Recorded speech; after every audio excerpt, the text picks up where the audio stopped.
Thoroughbreds, welcome to your first episode of the Penalty Broncos podcast, the number one podcast that we listen to. I'm coming to you from the Bandwagon Bar. Ringer's online. Say hi, Ringer. Hi. Yeah, no, good stuff. Well, that's enough of that. We lost in New Zealand to the Warriors. It was absolutely diabolical. And that was it. So good chat. Yeah, bye. Nah, we can't do that, guys. We can't do that. We can't But be that just- salty, even though we are. Yeah, that's it. But just so you know that this is going to be a tough carry from us today. It's tough. I'm going to leave the hoodie on for those watching on YouTube because I'm just trying to block out the outside noise for this one. Oh, I can't hear. My wife's got to come off for me. You'll notice that Langers isn't here for those on YouTube. For those listening, you'll wonder why you won't be able to hear the big man. He's taken a pretty bad loss over the weekend. No, he had a tough carry on the weekend as well, both the game and Easter. So he's having a bit of a hiatus for this week, but I'm sure he'll be back for next week. Ringer, apart from the game, how's your week been? Yeah, mate, it's been Easter. So, take the game out of it. Fun, frivolity, chocolate, kids having an absolute ball. But yeah, a definite dampener on the weekend. But we got there in the end. I'm sure we're going to get into the somber and sad mood that all came about us on a Good Friday.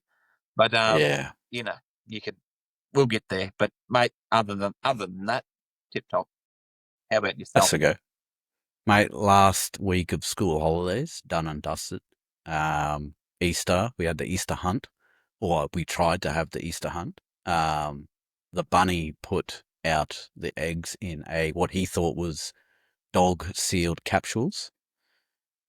However, in between the time of planting said eggs and the hunt, the dog had got into at least 50 mini eggs. That dog got that dog in him. So the dog spent 12 hours at the vet, looking like me as a 19-year-old after a solid session of double runs at the Mad Cow. Getting his stomach pumped. $1,000 later, I think it was over $1,000. Oh. Yeah. So you walked in the door at the vet then. Yeah, that's it. The old 20% holiday surcharge. Yeah, yes. all that stuff. Oh no. Anyway, had to back that up with the game, so that was great. Right. All sorts of head noise this weekend for me. Anyway, we'll get into the overview of the game. And I just want to ask myself, why do bad things happen to good people? Exactly. Is essentially the mood of this podcast. That might even be the title. I think that's going to be the title. It's got to be the title. Yeah, we'll run with that. As you may be well aware, Thoroughbreds, we went over to the land of the long white cloud, Media Stadium in Auckland, to play the Warriors on Good Friday. Great turnout. Stadium capacity of 25,000 ended up being 22,395 in attendance, which is about 89.5% capacity. So great turnout. Well done to the Kiwis. Seen a lot of Thoroughbreds in the wild over there too. Shit, yeah. A lot. Seen a lot of disappointed faces when we were down, and then they started to get pretty rowdy when we tied it up. Yeah. I seen the Thoroughbred with the Broncos tat on the fucking, flexing the arm, showing it to the camera. Love that. First half was 6-all. We went into the sheds there. Second half was 14-12, unfortunately. So a 20-18 loss. Now, what I've got written here to say is that what we have gone through on the weekend, we should all be the same. 7 stages of grief. Right. So during the game, you would have experienced, and just after it, you would have experienced stages 1 through to 4, shock and denial, pain and guilt, anger, and then number 4, a little bit of depression. From there, the next day, you should have hit stage 5, which is a bit of an upward turn. Maybe it wasn't so bad. Maybe, if this happened, if that happened.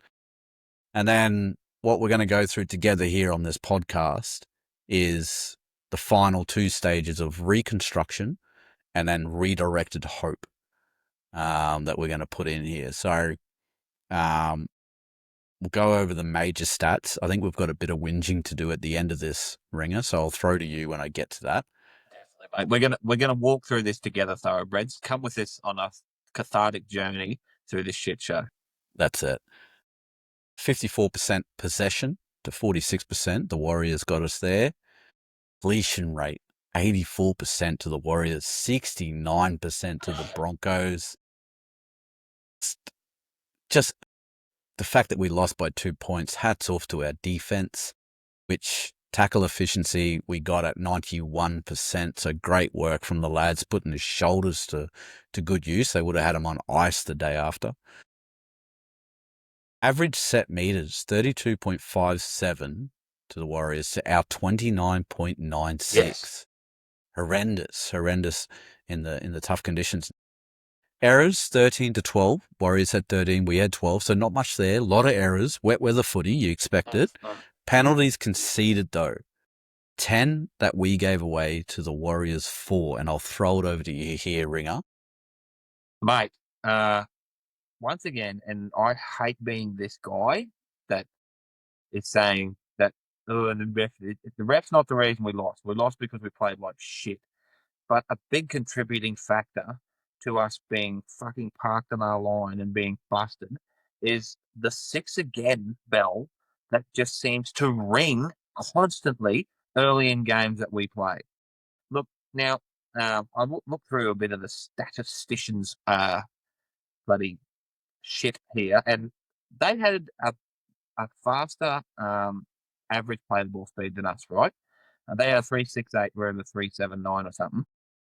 So that says to me, right, they're playing the ball quicker on average. So how are we getting pinged that many times for crowding the ruck? And how did they get it not at all? And once again, like we're saying in the green room, were they not offside when we were attacking their line once? Not once were they offside when we seemed to be every fucking time they stepped inside our 20. We got pinged for being offside, and the 6 again rest on. So once again, thoroughbreds, salty bitch. Like I'm still in my salty bitch period. I'm taking the whole Easter weekend to get over this, and luckily it's a long weekend because we're straight into Teamless Tuesday tomorrow. So salty bitch period will be officially over after this. But it just doesn't seem like there's much in the 6 agains that they just keep going. Bell, bell, bell, bell, bell. And we're rooted. No wonder we're conceding starts because we're just rooted. So anyway, if that's something we can clean up, and if someone can explain to me how we can get that many and opposition teams that we play get none when they have a fastest play the ball speed, I'd love someone to tell me. Yeah, that's it. And the stat there, thoroughbreds, that the Ringer was referring to with the 10, 0 to 3 was the inside 10 meters. You're telling me the Warriors went 82 minutes and not once were they offside? Exactly. Not once did they rush up quicker than what the play the ball. Bullshit. Yeah. Including at the times when we were going to have a shot at field goal. There was not one person offside there. Anyway. Yeah, bullshit. Anyway, what we'll do, Langers isn't here to give us his step-by-step. So it's a pretty important game. Yes, we are. Incredibly sad. So what we're going to do is we're going to step through it, but Ringer and I are going to do it together. I went through the game today, which was part of my grieving process, my deconstruction. And I went through the whole game, and I've noted some things down, and we'll walk through it, and we'll talk about that, refer to the stats when we need to. So straight off the bat, 30 seconds in. Putting this back on for this bit. Straight off the bat, Warriors kick into the win, as we come to find out. So that's probably why the ball pulled up a little bit short on that very first kickoff. Reece Walsh has had to come forward to catch it. and he's taken the decision to just run it. Great on him. Good. Like it. Except he clashes with Kurt Capewell's knee and does his PCL in the same tackle in the first 30 seconds of the game. He played 82 minutes with a damaged PCL. Hats off to you, Mr. Walsh. So yeah, he got that taped up. Loved it, but didn't as well. 3 minutes in, try to Billy Walters from dummy half. Very soft defense from one Jackson Ford. That's not right. Mr. Ford there. Very soft. Very soft. And, this is where the roller coaster of emotions began, because I'm sure as a lot of Bretto and all the other thoroughbreds, we're going, if Billy Walters can score untouched in the first couple of minutes, we are fucking on here. Let's go Broncos. And Madge looks like an absolute magician for the late change, putting Pakesy back to the bench. We're off. Fast forward 4 minutes down the track. Disallowed try to Barnett from a knock forward off a kick contest. So what we'll do is we'll keep in touch here, thoroughbreds. Now, obviously, if this score happens and things change, we go into a different time lineage, I guess you would say. However, different dimensions. That's it. However, potentially right now it could be a 6-all scoreline instead of 6-0. Then 8 minutes down the track, 8 minutes, 1 minute down the track at the 8th minute, an error from a Carrigan play the ball. Very rare error, but it happened. And what it sets off is an absolute string of sets for the Warriors where we are defending our dicks off. And the boys did it. The boys handled it quite well. Selwyn at the 10th minute had a knock-on, diffusing a backline movement that occurred obviously from that Carrigan area. 6 again to the Warriors. Here we go. Then we get an official warning for the 6 agains. We ended up with 3 in a row. So we get an official warning. What I want to know is why then did they get another 6 again and none of us got sent? Yeah, there was no more talk about it at all. Official warning, ran out, Adam, clean it up. That was it. So anyway, whatever. Skim ball from a kick is knocked on by Ben Hunt in the 11th minute. Another set of 6. This is the only time I'm going to defend Ben Hunt in this whole podcast, but that was a fucking nightmare field grubber. It sat on those points and did not jump once. It's like impossible. You'd be better off being Jason Gillespie in the outfield trying to catch that bad boy with your foot in front of it. But anyway, what you've noticed here, what do we go then? We go a Ford knock-on over the line in the 13th minute. Gives the Broncos their first possession in 5 minutes. 20 tackles in the red zone for the Warriors, and we are 4 at the moment for the Broncos. Now that knock on, if he had held onto that, because he was basically over the line, we're looking at potential 12-6 scoreline to the Warriors at this point. 14th minute, Billy Walters on report for the Crusher. I don't know if we want to pause and talk about this. I understand the reason that we're here is because of the storm. And you can't say intent with a Crusher tackle because the Storm was so good at doing it, it didn't look like they intended to do it. So to wipe that out, any Crusher tackle now. But I mean, it's like the HIA. If you can get up and keep playing with a suspected Crusher tackle, then is it really a Crusher tackle? Anyway, it's Billy's first offence. They've already out to the early guilty plea. He'll pay $1,000 fine. He's good to go next week. He'll be good. So that there again, the Warriors get another 6. They get a kick and they get another 6 to get out of their end. I think that happened on like their 10-meter line as they were coming out of trouble. Yes, and they were in trouble too. That's it. They were. Then on the 15th minute, the Warriors fumbled the ball out on the 5th. That was a bit of a messy play. That one, they kicked it. They got it back. They had to kick again, and they kicked it to the winger who then bumbled it out on the sideline. From there, Renault does a huge kick well inside the 40 and kicks it well out of the 20. So that was great. It gives us a full set of tackles there on the line. Hunt pressures the line. He started the game off. He had that rough knock on, but he started the game off right. He pressured the line, forced an error. The winger had to come out, batted on like Selwyn did. But he could have gone himself. I watched that again. If he had held that, Yeah, exactly. Dozer's a bit of a strong lad, so he could have potentially got over there. But we get another set of 6. Then Walsh, keep in mind he's got the PCL injury. He gets a kick diffused. He kicked it left-footed grubber. That really just nothing happened from it. Warriors grabbed it, diffused it quite well. And anyway, they go on to work their way out of trouble. From that kick that they had, Cobbo knocked it on.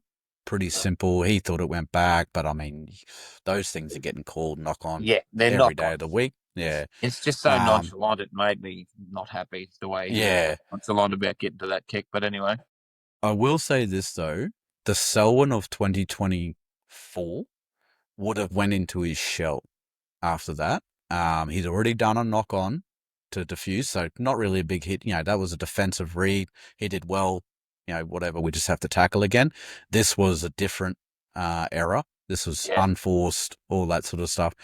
The old Selwyn would have gone into his shell. But I had every confidence in this game that he wouldn't do that, and he proved it from there. Like, he made another error after that, but the runs that he was doing, he was still trucking nut. He was still taking a hit ups here and there and whatnot. So it was good to see. In the 21st minute, we're looking at a knock on from a forward again. So that hands us back the possession after the Cobbo knock on. This is when Madge goes to the bench for his first interchange. Corey Jensen comes on for Kobe in the 21st minute. And that's been pretty much the standard go-to first interchange for us for for every single game this year. Standard as if we're there. Pressure in the 22nd minute, pressure on Reynolds, sees Mr. Carrigan have to take a kick, and he snapped it. Great kick. Wasn't shit. Wasn't great. Wasn't shit, though. Prop. For a prop. He got 37 metres. He got attributed for that. Probably one of the first times that's come up on his stats. Yeah. Tell you what, though, if that bounce had gone any other way, it could have been on. Right. On for daylight there. Anyway, they get that into a pick. He starts to set off.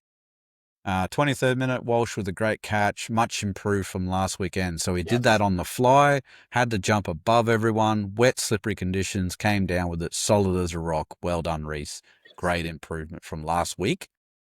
Then in that same set, Willison gets chopped by a blinder of a tackle from Egan. The man gets hurt every other week, and you can see why, because he puts himself in positions that nobody else wants to. And like Willison, really? One of the biggest dudes on the field and one of the smallest dudes on the field. Yeah, so great tackle there. At this point, the possession is 54% to the Warriors, 46% to the Broncos for the game. 25th minute, kick diffused by Cobbo. Reynolds with a quick ball to Staggs, who does a great run and forces a penalty. Yes, that was great. It was real good. Staggs was on one this week. He was wanting to be part of this game. He was well improved from last week as well. Yes. From the silly stuff that he was doing. Now, 26th minute, try disallowed to Willison for an obstruction play. Carrigan shouldn't have stopped in the line. Oh, I couldn't believe that on the replay. Like, of all people, I thought Paddy'd get through, but they played it well. But mate, this is okay. So this is where I grind to my gears, and this is a suggestion to the NRL. I reckon instead of players grabbing Carrigan and going, look, disallow that try, I reckon you need to show effort that you were trying to make that tackle. And if you don't, then we go, nah, you didn't even bother trying. So why are we going to give that to you? I think it shows more in the effort to get to the tackle and say that you were 100%, like, because he would have been. Like, if he didn't if he grabs Willison's bootlaces and falls off, then we can say, if Carrigan didn't hold you up for that split second, you would have made a definite tackle. Exactly. And then we go, right, a penalty. Times these days. Yeah, Don't but they? So they're going instead to they pick go, that. oh, Yeah. yeah, I hate it. I don't like it. No, but I'd still like you know that they're going to take it off you. So Yeah, why stop there? But I suppose it was like Paddy's done 3/4 of our work from then, so it's probably just ready for a blow. yeah, he just needed to keep going, keep trucking, I reckon. Anyway, keeping tally of our scores, potentially the way that Rano was kicking, it's 12 all at this stage, so we're back to level. And also, just Yep. sorry, before we move Oh, on, you go. we had them like this was still in confidence in the Broncos era during this Yep. game because it's like we're splitting these losers. If we can hold the ball, we're going to do well. So Yep. Yep. 27th minute, another knock on to the Warriors out the back of shape, the force and error. It really was I guess, a scene of things to come because their second rowers were hunting for the try line. They were using them to great effect. So that was one that didn't come off. Didn't guarantee a try out of it, so we don't add that to the tally. Great kick in the 28th minute from Hunt into the left corner that forces Tuapiki to pick it up, and he has to make a play. Hunt then chases his own kick, grabs Tuapiki, and attempts to put him back into the in goal. Now, I think it was Reece that came in second, it was Shiba actually. Sorry, Shibasaki has come in, tackled Tuapiki, and forced him into the in goal, but they've ruled that a flop and second movement into the tackle. If Tuapiki had been on his legs still, point of order. Yep. That was a fucking not a penalty ever in the history of rugby league. It's wet. He's moving backwards, and it was just it's never been. I understand the ones where they just drag him and drag him and drag him to the sideline. It's like, bro, that you have never got away with that once ever in your life. So stop Yeah. fucking doing it. But that one there was the momentum. It's not as if he'd stopped and then Shiba come in and then pushed him back. Like he was Exactly. still fucking moving. It's like, Exactly. bro, you don't just get to do that. This is the Yeah. game. You're playing in wet conditions. Like, Yeah. we did. And the way that I see it, if Hunt had a lost contact, then Tuapiki is in every right to get up and go again. Yeah, So that's anyway, the thing. Exactly my point, and I love that you said that because if Hunty slid off and he got up and ran 90 and scored a try, would they have said no, come back here and play it because you're held? Like no, yep. like so he wasn't. Anyway, Yeah, I yes, know. more grinding gears, more yelling at the TV. My TV So, is the most battered spouse in Australia when the Broncos play. mate, it's terrible. But I mean, that was a great kick from Hunt too. Yep. And a great chase. He was the first one there, grabbed him. So, anyway, that follows quickly by a barely head high from Jensen, to give the Warriors back-to-back penalties, and really get themselves out of trouble. Then they get another 6 again, which leads to the try to the Warriors in the 30th minute. That was a missed tackle by Ricky. I mean, it was a difficult tackle. Almost What's a that? misread completely. Like Yeah. he seemed stagnant, didn't he, Ricky? Like he was flat. He wasn't moving, and like he might have been just fucked from making 400 tackles this early in the game because of all those 6 against. But Yeah. it definitely caught him off guard because he hardly even got a finger on him. Yeah, Mind that's you, it. that machine, no thank you, standing in front of it anyway. So kudos. Yeah, 100%. They're big boys, hey. Holy Oh, shit. and move. And move. Yeah. So yeah, that brings in the try there for them. Now on the potential score, we're looking at an 18-12. Because they missed that. No, they got that kick, didn't they? They got that kick. Madge goes to his bench in the 31st, at the end of the 31st, beginning of the 32nd minute. Tyson Smoothie comes on. Payne Haas is off for a break. Corey Pakes comes on, and Billy Walters is off for a break.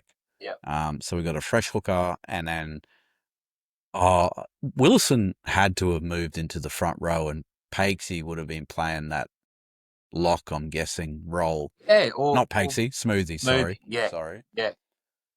So anyway, on the 32nd minute, so just after Pakes comes on, Warriors leave a kickoff, but it doesn't go dead.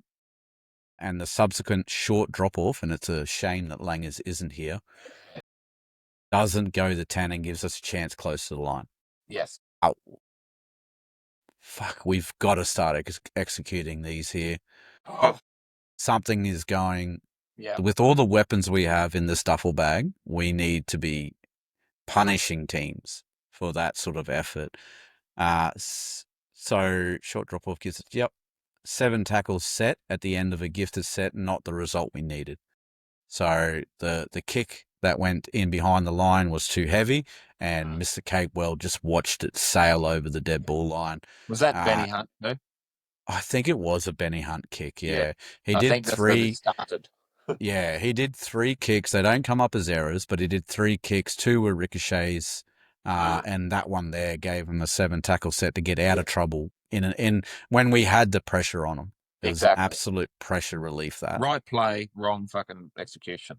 Yeah, exactly. Davida kicks early in the set, but finds the sideline, so we get away with one there. Yeah. We get the ball back.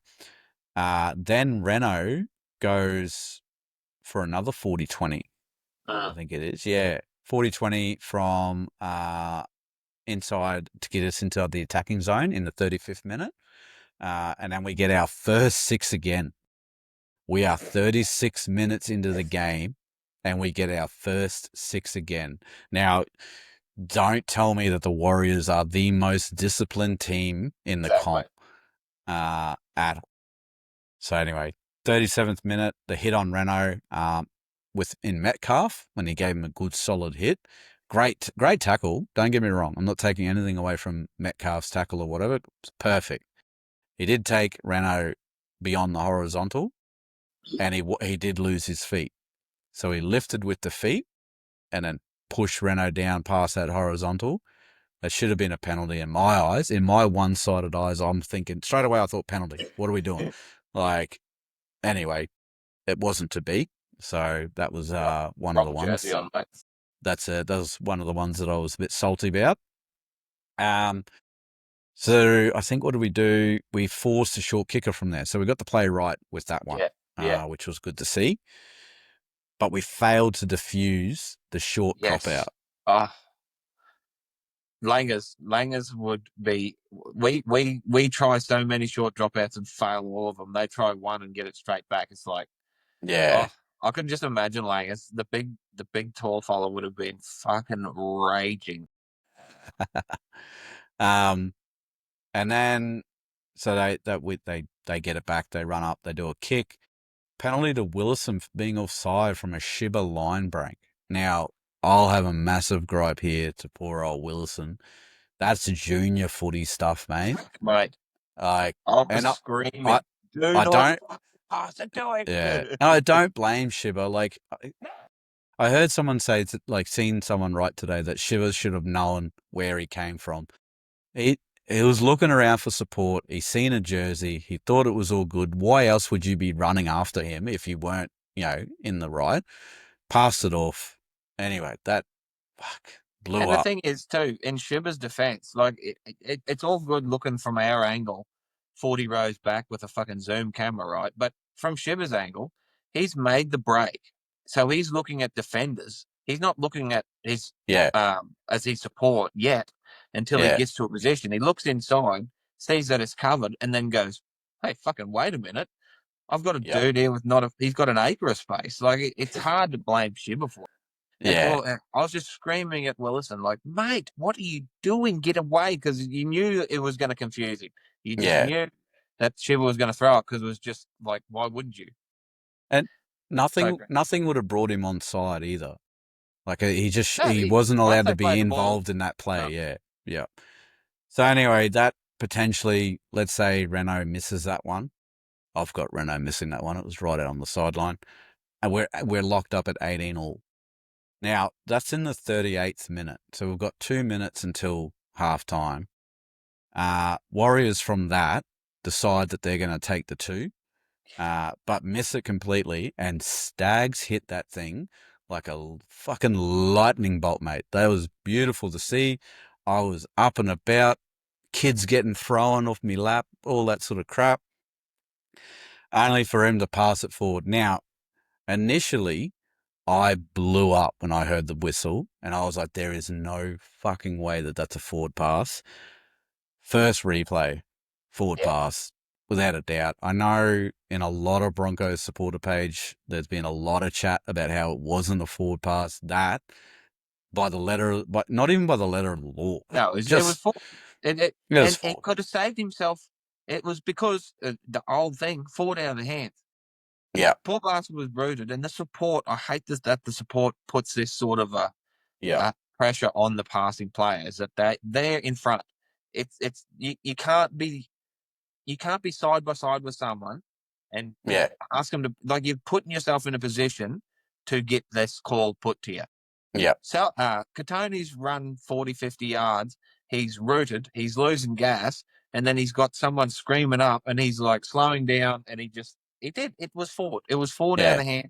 And I'm the most one-eyed Bronco supporter ever, but I'm exactly what you said.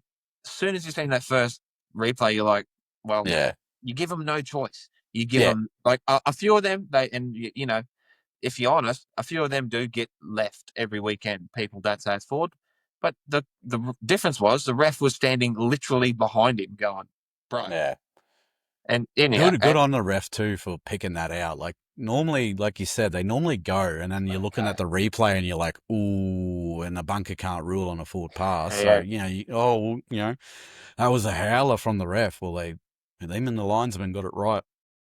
Unfortunately, it was us that they got it right on. That's always the way for us lately. But anyway, and this is back once again, roller coaster of emotions. Even though we were shit with the fucking Willison offside one, when that happened, I was like up and about, like, yes, this is what we need. We go into halftime, we go in with 6 in front. We're going to pump these losers. And once again, the roller coaster comes crashing back down, and the reality hits. The heart drops. Yeah. And now if you want to include that on the potential score, which obviously if we had scored the Willison one, this one doesn't happen anyway. But we're looking at 18-22 of potential points that are left out on the field there. But we go in 6-6 at halftime. Now, the start the second half, we notice an instant change in the back line. Walsh is on the wing, and Cobbo is catching kicks from the middle of the field, so he's at fullback in defence. The commentators didn't clue onto this until like the 68th minute. Yes. It was ages. I think Egan came off hurt is when they were like, oh no, the big story is this. Mate, that was from the kickoff in the second half. Yeah. That's where that's been happening. So we knew that something was wrong with Walsh then, with his knee. But anyway, we started the first half off well, both teams, set for set. Egan looked like he got hurt around the 44th minute. 4 minutes in there, but he stayed on for quite a while. It wasn't until the 5th minute where an error from Arthur's on our 10-metre line at the start of his set as he was bringing a kick back that it sort of broke down. That's when we got the first, break in play, I guess you could say. So it was a good effort from both teams. It just so happened to be us that flinched first, unfortunately. But then Staggs with a one-on-one save on Tuapiki saves a definite try. And Staggs, great effort there. I love Staggs with a one-on-one try. Like, oh, mate, he looks like he's going to get beaten. He does, and then he comes up with ankles, and you're like, fuck, bro, that's good. Once Staggs gets you, you're going nowhere. And that's it. He's so strong, Like, he gets a piece of you, you're going down. Yeah. Then we force a dropout. No, so Cobbo pushes out a try. They did a little sneaky in behind the line. Cobbo gets to it, pushes out over the ball line. We do a short dropout. Smoothing knocks on into Egan's hands, who then loses it in a really good tackle from Willison, getting one back on him. So no advantage taken, so they get to feed the scrum. I think it was. Was that a knock on, you think? I think it was. Yeah. They're calling it, aren't they? But yeah, I've seen so many of them not called either. Like, it was, but anyway, yeah. In my view, I thought it was a knock on. Yeah. I was just pissed that a great tackle went wasted Yeah. and, he lost it and whatever. But then Willison, 48th minutes, well, Willison gets held in a tackle and like blatant too, like just holding onto his arm, so then he pushes him with his knees, tempers flare a bit, play on. 2 tackles later, X sees his chance to get level with old mate, completely misses it. But thankfully, Smoothie comes in from over the top, knocks the ball free, saves a try there. I didn't really add that to the point score, but it probably should have been, to be honest. But I mean, great attempt there Great by defense. Smoothie. At that point, so the 49th minute, we're 9 minutes into the second half. The errors are 9-8. Warriors with the 9, and the completion is 83% to 75% by way of the Warriors. 49th minute is when the penalty off the scrum for offside gives us a free trip downfield to start our set 60 out. So that was, this is sort of, again, areas where we need to make them pay in the future, and our attack really needs to click. But unfortunately, Hunt kicked it on the 5th, and it's trapped and easily picked up. Warriors start a set from 70 out. So yeah, we and the forwards are doing a great job. I also noticed, and I'll say this now because I forgot to say it earlier, the backs did a really good job at getting us out of trouble. We were doing a great defensive effort. The big boys were in the middle doing their thing, putting up a maroon wall. And the backs were then coming in and doing the tough carries out of trouble to give them a bit of a breather. And I thought it was really, really good. And it just shows in that run. I think it went Carrigan, Haas. No, Haas wasn't on at that point. It went Carrigan, Big X. I think Cobbo had a run in there. Even Walsh was taking a few hit ups, which was great to see. Get him out of trouble. Metcalf then goes on to kick a 40-20, taking advantage of the win that Renault was using in the first half. They come up short, though. There was a bit of a try saver after that, thankfully, but they still nearly got there. So they were nearly making us pay on every effort, but our defense was just great. And that leads to the 52nd minute when Eddie Corsi scores off an absolutely disgusting loose ball kick from Metcalf, and just yuck. And at the time I was thinking, if that's the only way, because this is their second actual try, if that's how they're going to have to score, great. And one of them tries too that you're just like, of course, when we're watching the Bronx and we know we're going like busted asses, that's how you're going to score a fucking try. It couldn't just bounce off your knee into our arms. Couldn't just go dead. No, it sets up perfectly. Try. Yep. Thanks. That's it. Thanks, guys. Madge in the 53rd minute then goes to his interchange. Smoothie comes off. Haas comes on. Hunt comes on. Jaden, that is. And Big X gets a breather. 55th minute, Reynolds kick pressure, close to a penalty, 50-50 that we didn't get. I'm picking at straws here, but Ford hit him and knocked him over.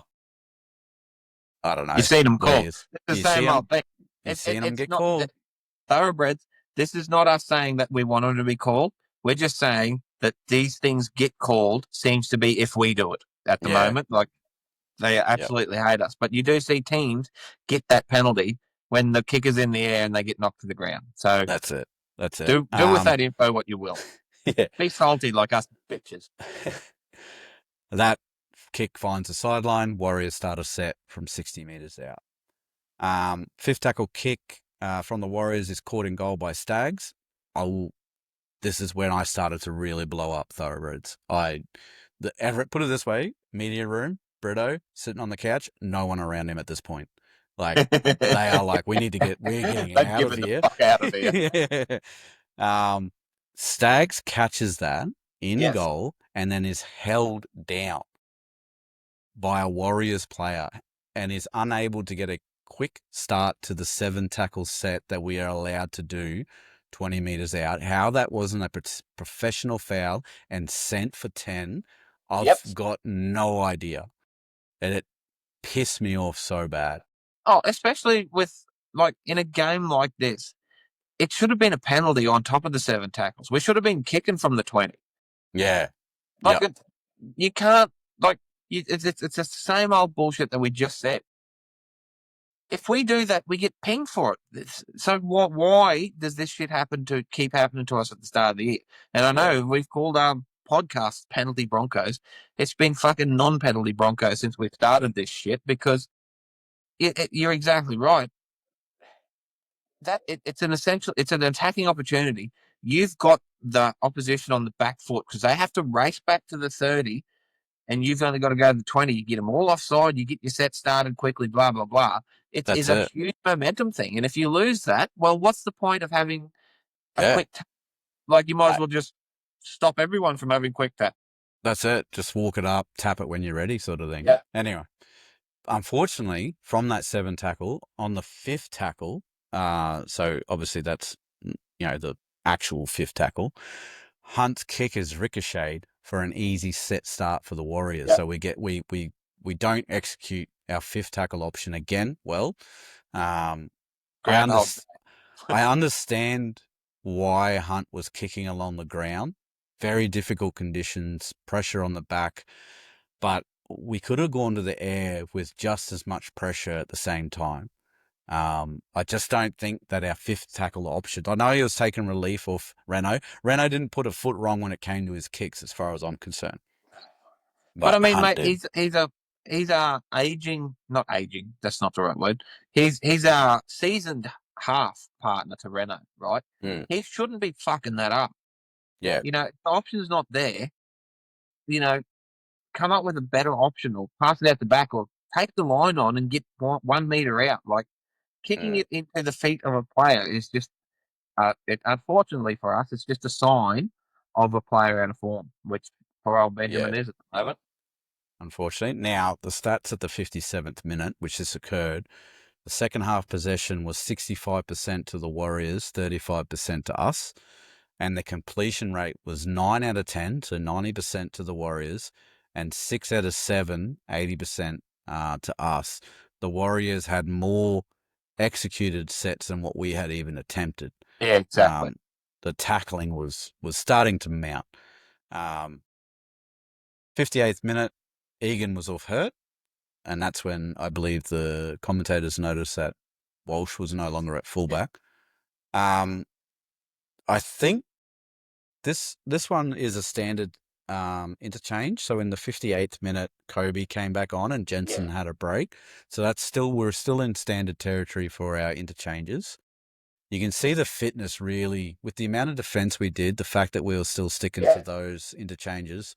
And like we were doing a great job. I as angry as I was during the game, looking back at it now and having a look at what we were up against with the calls, the weather conditions, and the lucky stuff that the Warriors were pulling off, it's just our attack. Everything else was going so well. You're dead right. The defense was, like, our defense stopped a lot of bullshit. Like, we could have got done by 20 points here if we fell off, but we didn't. So yeah, no, we were 13 plus territory easily if we decided to not have a go, sort of things. Kick dead from Metcalf. That was a bit of Cobbo was back then. He just watched it trinkle. That was a massive kick too, but thankfully it went dead. 7 tackle set. Again, we failed to take. I mean, we had to let people get back as well, so I don't think we could have got a quick tap. But he threw it to Reece, and Reece just fumbled it. He just poor lad was out on his legs there. Yeah. And then that unfortunately went to the set where Hunt did that awful pass to Shibba. Forces an error. Capewell picks it up, offloads to Metcalf for a try, 14-6. And they missed the kick. Shout out to Capewell. He might very well get a call up for Origin Centre this year. Right. That run, and hats off to Hetherington for the chase on him too. Just that one play. Whipping Kobe hard. Oh, that one play. So from the moment that Catewell got the ball to the moment the score was try, every player involved was putting in 110% effort.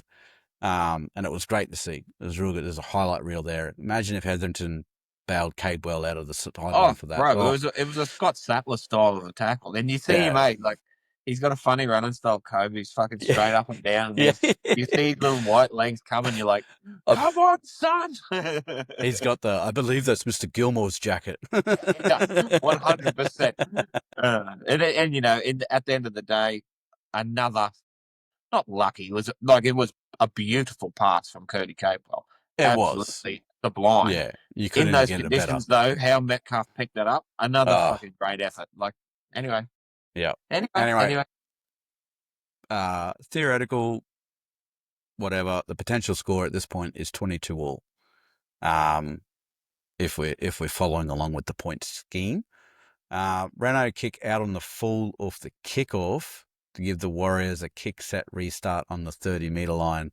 That was when he tried to kick it to the sideline, tried to skim it.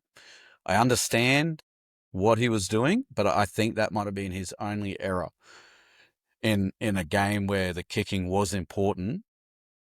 We had 17 minutes to go. Yeah, this is the part where I started screaming. This is where like peak red mist was starting to fill in Yeah, for that exact reason. Is that we have cut them to shreds when we've got ourselves in good attacking position and we hold the fucking ball, right? So with 17 minutes to go, why would we give them any opportunity yeah, to, like, why would we put ourselves at a disadvantage? Like, I understand the thinking, but is that the play? Once again, it's the impatient play. It's yeah, like, let's just go and score that try and let's get those points back right now. yeah, It's yeah, giving Ipswich Jets vibes from when the Walker brothers coached them in the time we were yeah. playing. A little bit like that. We are yet to get a tackle in the opposition 20 this half, and we are 63 minutes into the game. For those doing quick math at home, that's 23 minutes into the second half, and we are yet to be tackled in the opposition 20. So we kind of deserve to be losing 14-6 at this point. And not through our errors, it's just through the amount of attack and defense that we've had to sort of get through. 64-minute, huge tackle from Staggs to shut down a play that they, again, I think even the commentators were like, I don't know. So Yeah, Staggs goes to drag old mate out over the sideline. Walsh does come in this time and sort of hits him to push him over. And they say, nah, no go. I just, one of those exactly. Like things. dry weather footy, understand. Wet weather footy, aren't you playing the conditions? Like he's sliding. Like there's momentum. Like your force is creating the momentum. You're not Yeah. manufacturing. It's not like a double movement sort of a thing where you're Yeah, like, that's it. Yep. there's a second effort. It's all continuous. Yep. Like I understand the ones where they're like tackle to the ground and then chuck them over with a second effort. This is just like, bitch, you're coming with me and Yeah, we're not stopping. You know what I mean? Like, that's but it. I understand this one more than the Hunt one. But Yeah. it's like, Yeah. Yeah. what the like? I can Yeah. understand why Katoni kept going because he's like this bloke hasn't stopped. Yeah. Anyway, So, and it's hard. Like in that moment, ref calls held when he's a meter away from the sideline, and then you're meant to stop all of that, and then you get penalised for it. Like yeah. it nearly I should be do want like to know. a bloody what's it called? Like when they pass after, like when they offload after they say held, and they go Yeah, back and yeah, play. yeah. If Yeah. the momentum's there and they call held when they're a meter out and yet they can't really stop, surely they can just play the ball there where they like. I do. It seems like a big jump from when they nearly fuck up to go out over the sideline to then get a penalty. It's like, Yeah. I do want to know if the second player isn't involved in either of the tackles.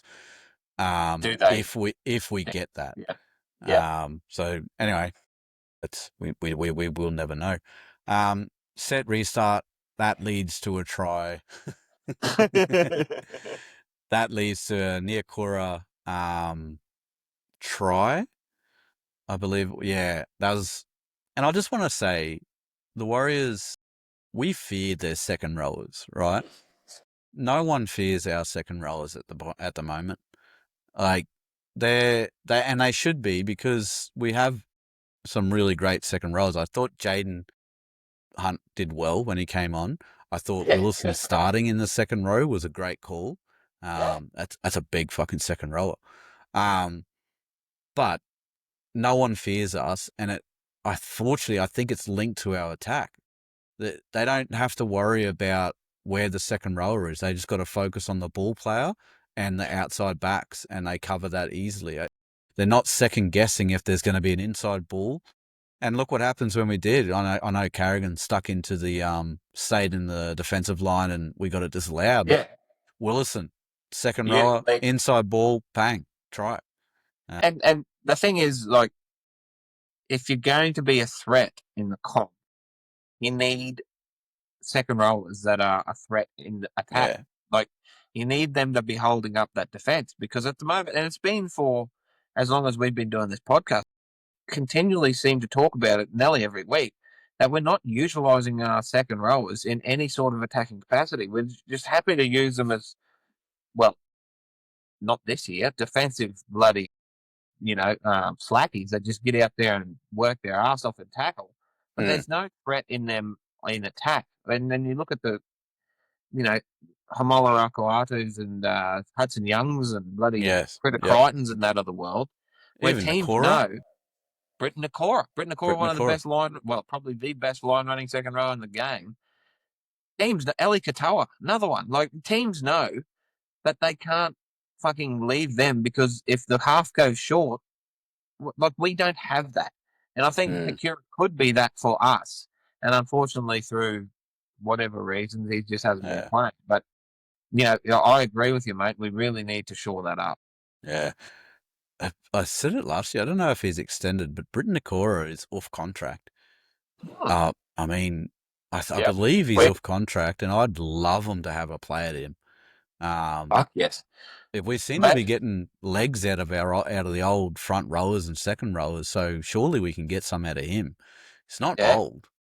No. Anyway. Imagine him bloody Procure off the bench and Nakora just running those hot, sexy lines off Renault. Thank you very much. Yeah. Anyway, the hypothetical score at this point would have been 26-22 to the Warriors, but it's 18-6. And like the commentators said, the Broncos, if they miss this kick, they will still think that they are in for it. And, Metcalf does miss the kick. And then the Warriors don't complete the next set after points, giving us a set start 20 metres out from a knock-on to Mr. Ford. We finally get tackled in the opposition 20. But unfortunately, at this time, at this period, the count is 50-23. Yeah. Tackled for the whole game, tackled in the opposition 20 there. 67th minute, so 66th minute, we got the chance to attack. 67th minute, Walsh, cutout ball, massive trust from Shiba. I remember last week he did trust it again and it went straight out. However, Arthurs was in the right spot, hits him on the chest, bounces over for a try, and Renault with the magic boot kicks it from the sideline. Yes, and never looked like that. Even in the wind conditions there must have been horrific. Whether it was blowing and then it would suddenly drop off or what. But it was pretty freaky. So that was a fucking insane pass too, eh? It was. Pressure on. Beautiful rugby league pass. That's it. Potential score at the moment is 26-28. We go to the interchange once again. In the 68th minute, shortly after that, Billy Walters comes back into the game. Corey Pakes is off. This is normally where our interchanges stop, Thoroughbreds. We haven't used, other than I think it was a HIA interchange, we haven't used 8 interchanges in any of our previous games. And we still get one off after this. Renault kicks to the sideline deep on the restart. Warriors have to start their set inside their first 10 metres. Great play from the little general, kicking it on a string again. Good stuff. 71st minute. Ben Hunt dropped the ball from the first receiver on the 5th and gives the Warriors a set from 55 metres out. And the body language of Ben is very obvious to what he is thinking of himself, and just basically the game that he's had. So he was filthy with himself. At this stage, so in the 71st minute, the second half completions, 14 out of 16 for the Warriors at 87.5% to 9 out of 12 for 75% for us. Again, they've completed more sets than what we've attempted. And Ben Hunt is seen to be playing at 9. Okay. So I don't think he's made the proper switch here, but he is definitely taking turns at 9. After that last error where he dropped the ball. He still does a little bit of first receiver from here. In the 72nd minute is our 8th interchange with Xavier Willison on, Jaden Hunt off. And we'll have a look at Jaden's stats in a little bit once we get here. I've got written here, 72nd minute, great bomb defusal from Arthurs. A dangerous tackle penalty on Shibber. Now, this is where I went back to the Renault one of beyond the horizontal.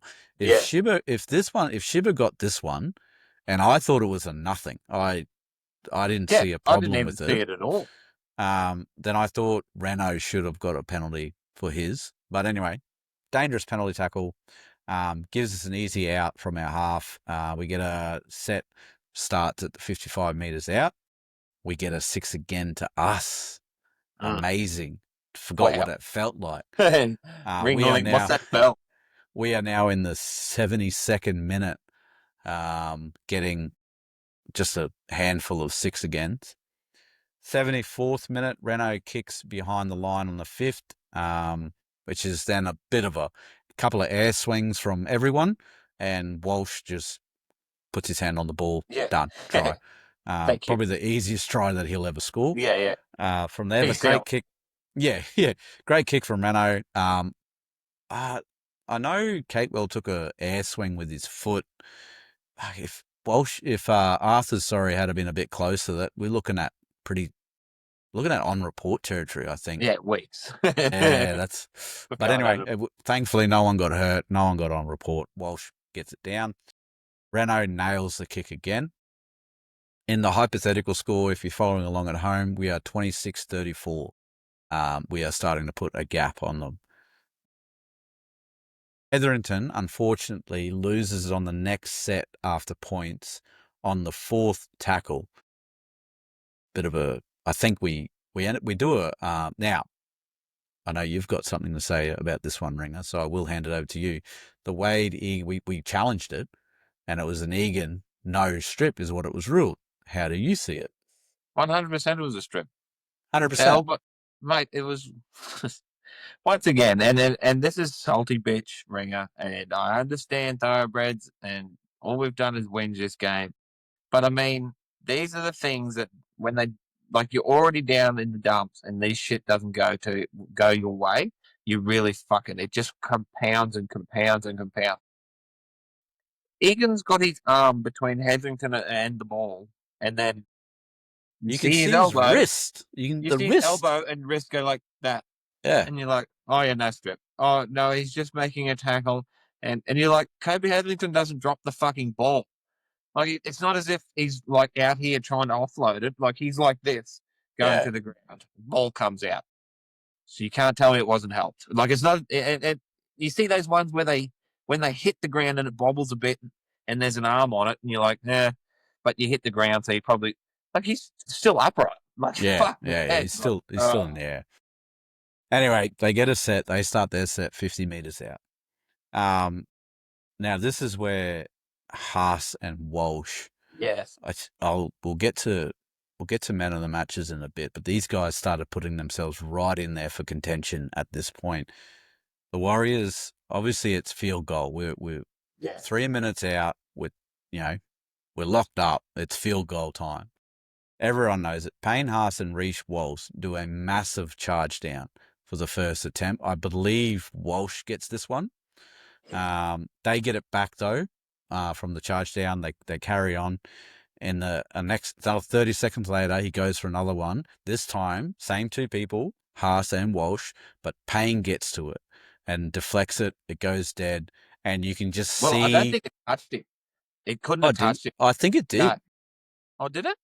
I thought Yeah, but I see, thought if for a we charge charge it down, down, they would those have got the ball. no, because for a charge down, that's not the rules, I believe.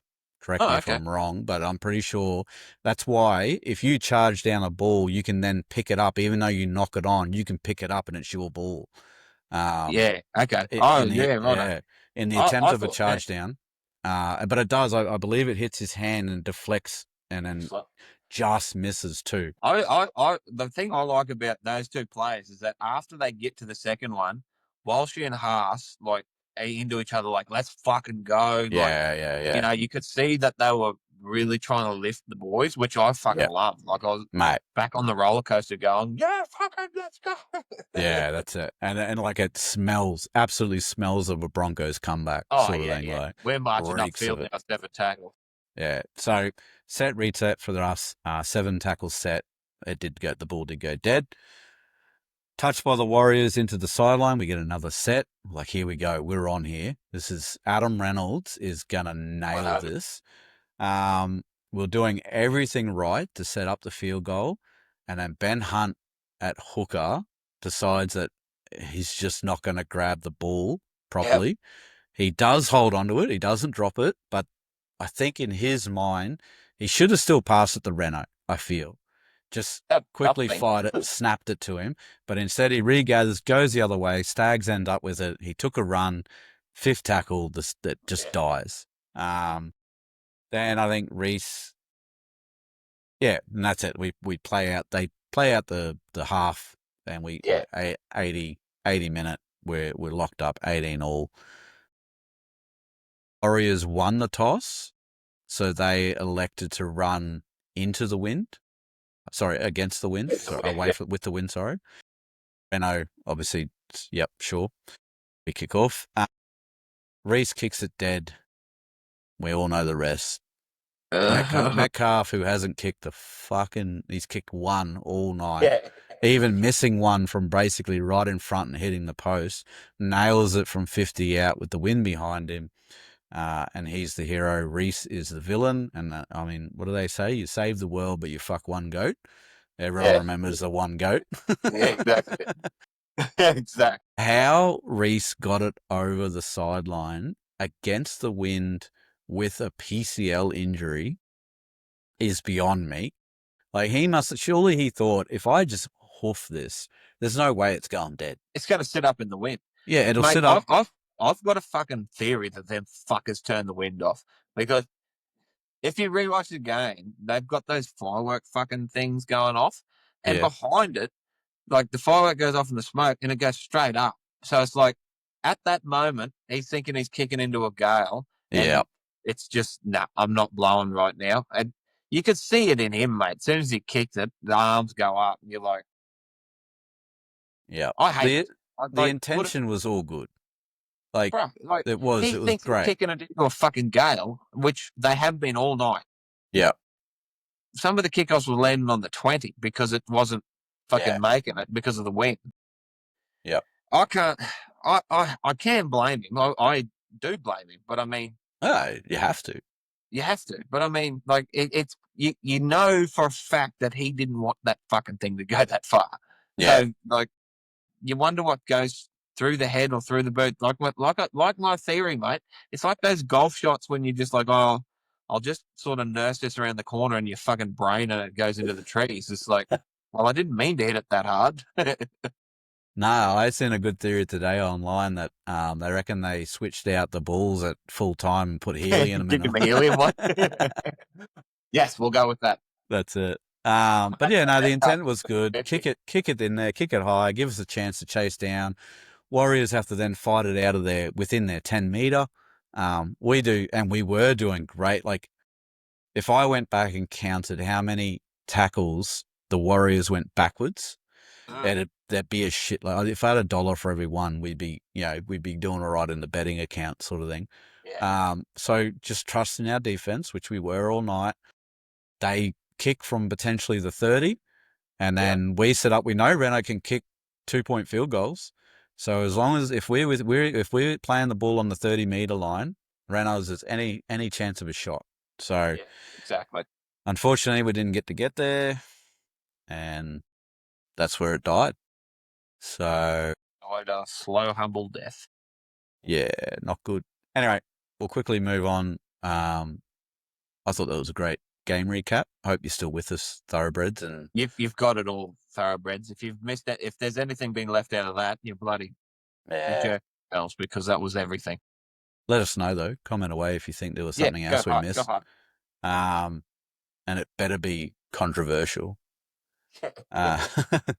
Now, man of the match. We'll do these real quick.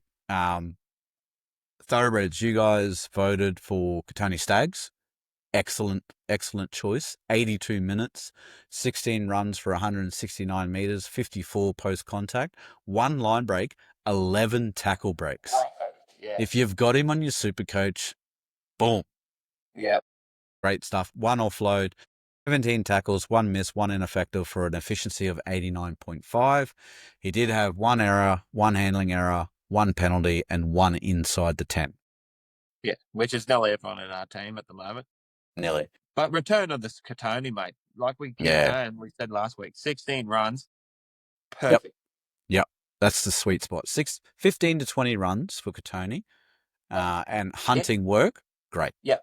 Good stuff. He gets back into that, one of the best centers in the comp shit when he gets involved like that. He's unstoppable when he tries. And his defense has been so good this year, which is we definitely need him to be defending like he is. But he's been so brilliant. You're so confident in that right edge at the moment. Yep. Cobbo's confident too, which is good. He's got confidence in his inside man. Brito's man of the match. There could have been a few, I can tell you that. I was going to give it to Walsh just to sort of say, screw the haters. I think he did a great job because at the end of the day, he had a try assist and a try to get us level. He was trying, he was doing the runs, he was great under the high ball, good defense. 0 errors. 0 errors. And then I had missed the PCL injury. Done it, exactly. The injury as well. That's what nearly sealed the deal, was the fact that he played through the injury. And then Mr. Haas was the other guy. Ridiculous post-contact meters, and we'll get to that in a little bit. What else did he do? The charge downs for the drop goals. I had that in.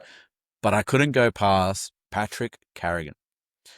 82 minutes he played. 21 runs, 95 meters, 73 post contact, 53 tackles, which was the most in the game, 2 missed, 4 ineffective for an 89.8% efficiency. Keep in mind again, 82 minutes.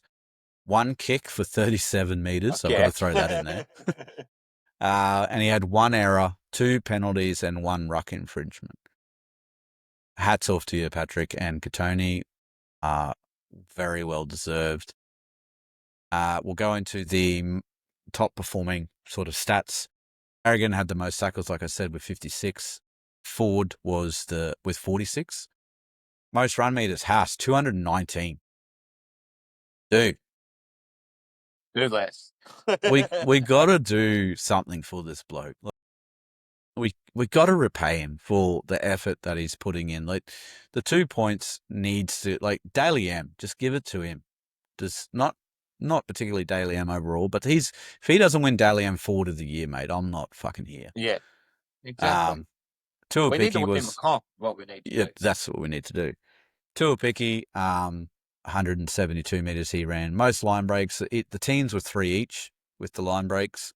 Reynolds had the most points for us with 6, thanks to his kicking. 100% efficiency there. Post-contact meters, Payne Haas, 105. Are you kidding? Are you kidding? More post-contacts than other forwards are making fucking meters. Mate, Ford was the next highest in the whole game with 65. Most runs, Carey and Haas were equal with 21. Tuapiki had 23. Most offloads was Haas again on 3. And most tackle breaks, Staggs with 11, which is ridiculous. And Tuapiki had 5.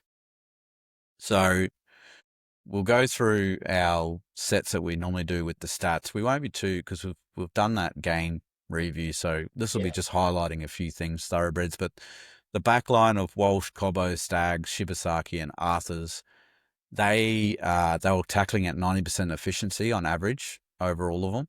Walsh and Cobbo had 100% tackle efficiency. Walsh had 7, 0 missed, 0 ineffective. Cobbo only had 4. Stags got through a mountain of work with 17, as we said before. Errors. I want to highlight this for all the haters out there. Reece Walsh, 0. Fuck yeah. He had 1 handling error, yes. He gave away 1 penalty, yes. And he had a 1 inside the 10, but he had 0 errors. Yeah. So, No drop balls, no passes over the sideline. yep, that's it. So, is there anything there you want to highlight in amongst those stats? Oh, mate, Ralph?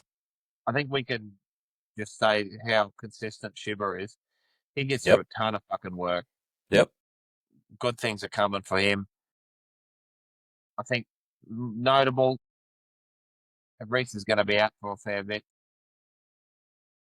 A break probably won't hurt him to get out of the scrutiny for a little while and get, give him a little bit of time. The one I am a little disappointed is Jesse. He Okay. can score a try, the kid. Like he knows where to be to get on the end of a good play. And like he's been good, but he's running out of our end.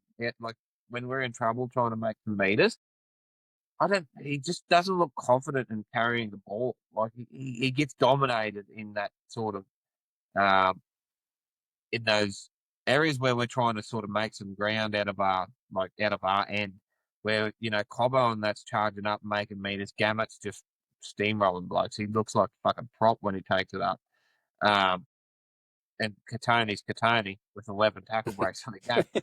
So yeah, it's just one little hiccup we've gotten that in our back five is he's not getting any meters for us.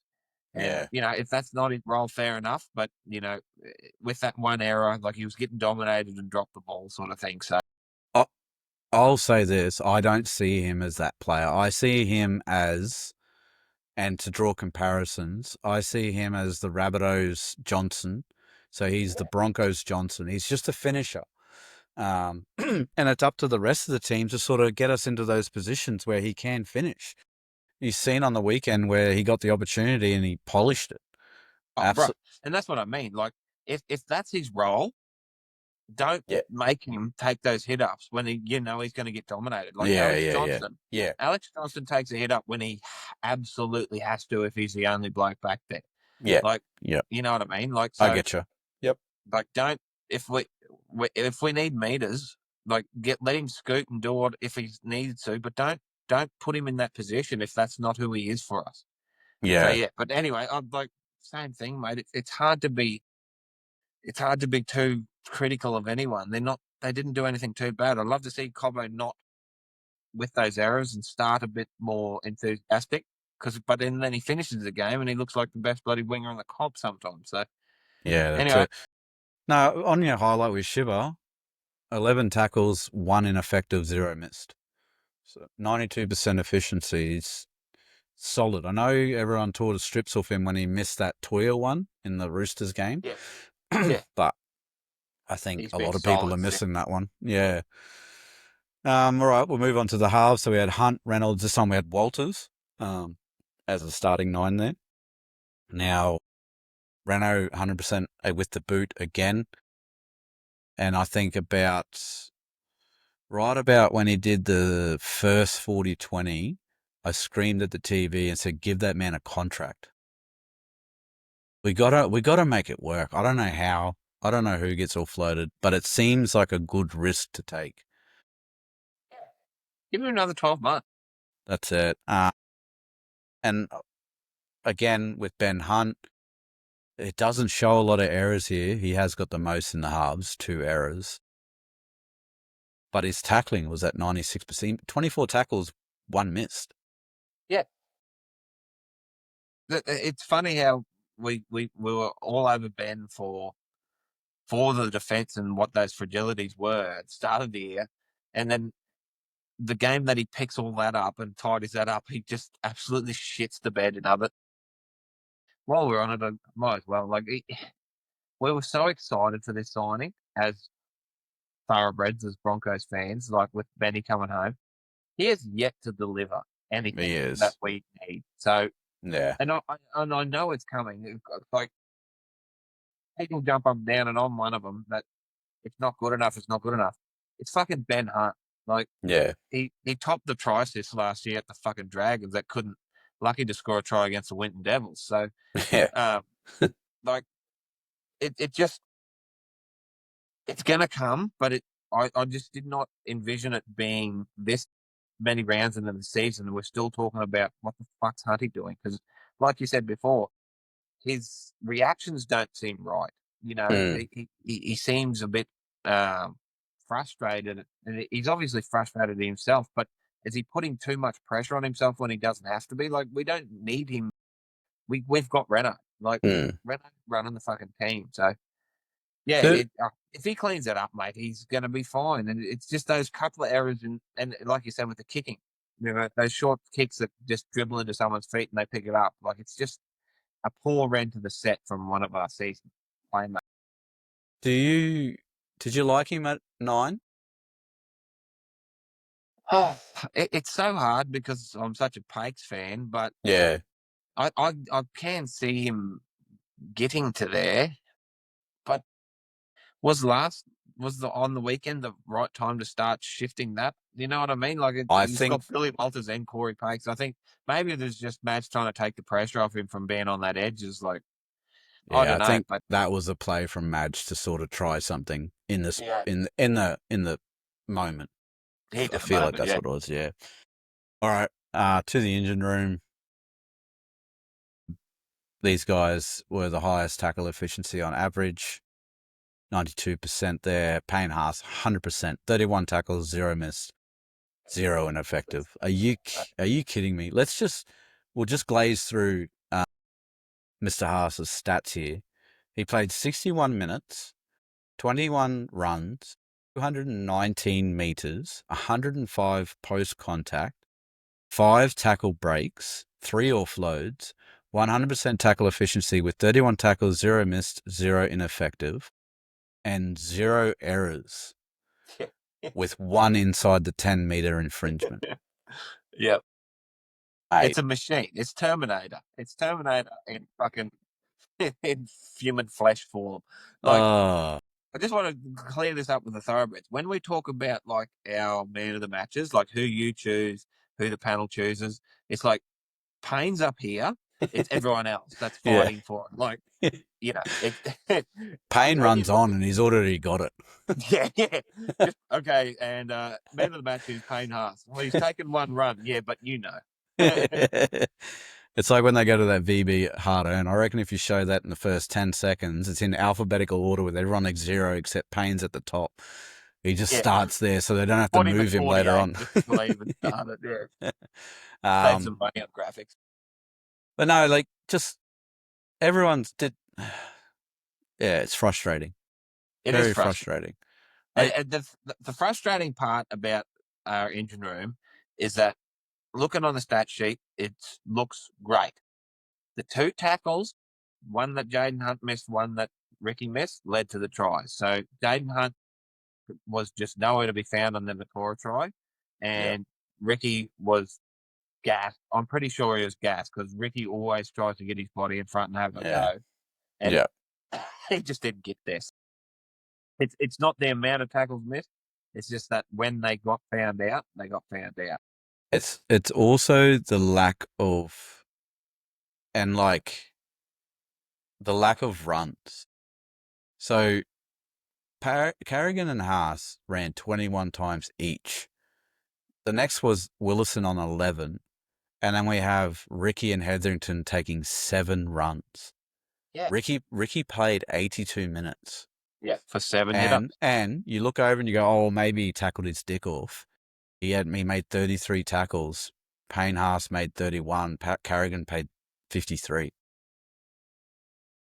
And Hetherington had 34. So that's not exceptional tackling to me. Like if you're taking 7 runs, I want to see 60 tackles on that sheet. You've got to take you've got to be 45 tackles. Yeah, exactly. Realistically, there. Of course, I'm just yanking everyone's chain, but yeah, it's And like us back to what I said, our second rowers are no threat. 7 runs. They know they're not getting the ball. Yeah, and that's what is wrong when like we score our tries by strip, like they can't handle our middles. That's like we know. Paddy, Payne, just keep punching them through.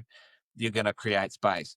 But at the moment, I can tell you, well, so everyone can tell you what they're going to do in 2 plays. They're going to, crowd up to the middle. Oh, look, they're setting up to the right. So that means it's going to go from the hooker to Renault, who's going to fucking dummy to the lead runner and pass it to Reece, who's going to try and put the winger over in the corner. Not once do you think, oh, there's a chance Ricky hits a hole here and fucking, Yeah, it doesn't come through your head.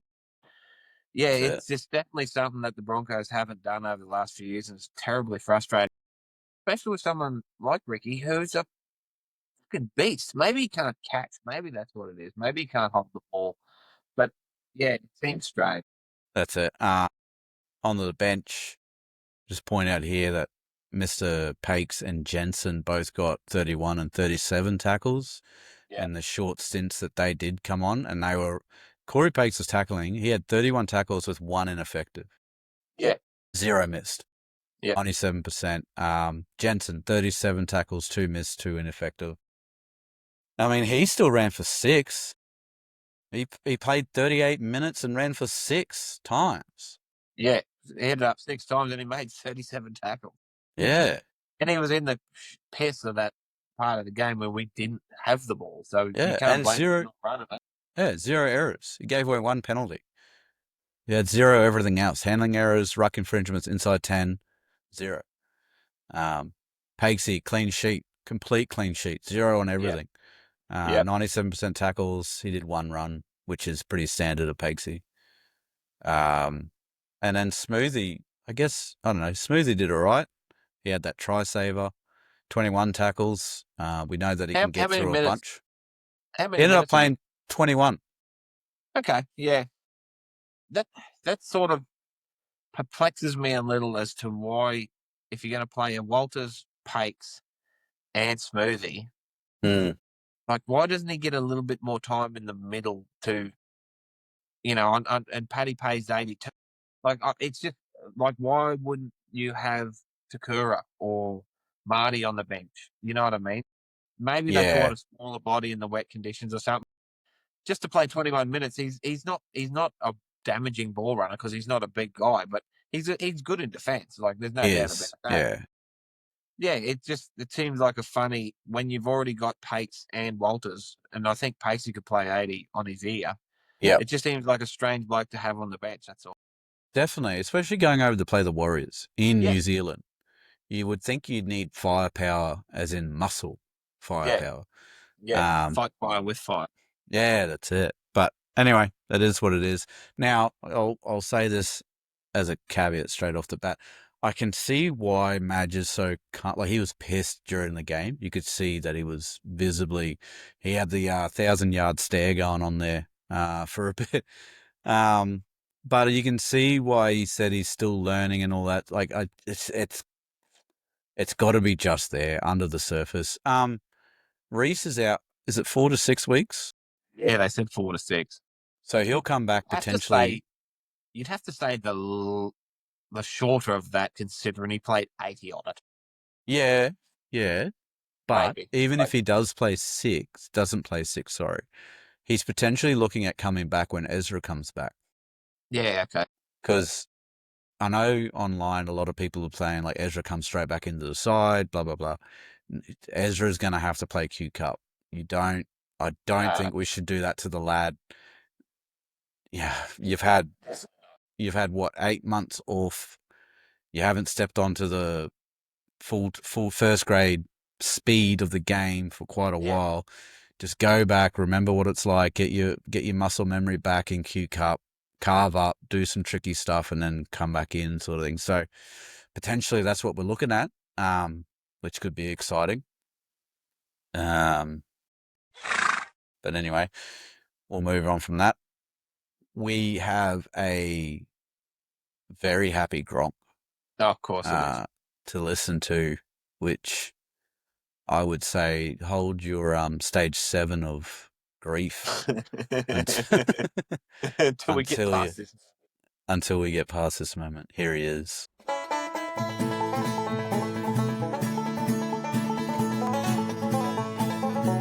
Generally, the job of a big brother is to set an example for his younger siblings.